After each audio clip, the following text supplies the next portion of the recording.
Good evening. Just a little experiment just to see whether modern day PPE and face masks are actually flame proof.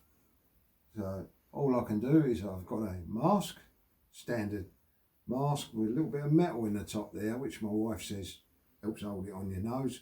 But other than that, it's a standard mask kind of thing you have to wear all around the world. And I have a lighter, so let's just see.